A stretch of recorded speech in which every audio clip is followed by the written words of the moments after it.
এবার ডেঙ্গু পরিস্থিতির খবর জানাতে চেয়ে বিষয় জানাতে ফরিদপুর থেকে সরাসরি যুক্ত হচ্ছেন হাসানুজ্জামান। হাসান,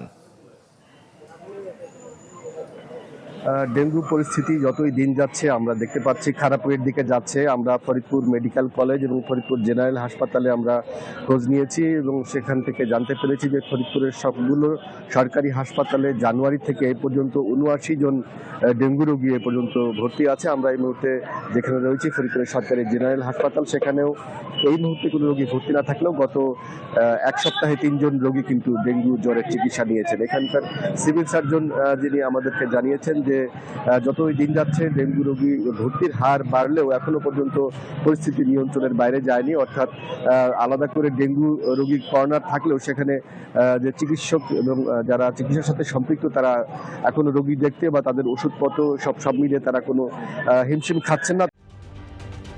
ঢালাইয়ে দৃঢ়তা, নির্মাণে নিশ্চয়তা, প্রিমিয়ার সিমেন্ট, ঢালাইয়ের রাজা। তবে তাদের পরামর্শ রয়েছে, তারা পরামর্শ দিচ্ছেন যত দ্রুত সম্ভব এই ধরনের জ্বর বা সংক্রমণের সন্দেহ হলে চিকিৎসকের পরামর্শ নিতে, পাশাপাশি বাড়ির আশেপাশে যেখানে মশার উৎপত্তিস্থল সেগুলো ধ্বংস করার জন্য তারা পরামর্শ দিচ্ছেন এবং ডেঙ্গু শনাক্ত হওয়ার পর মশারি ব্যবহার করার জন্য তারা বলেছেন।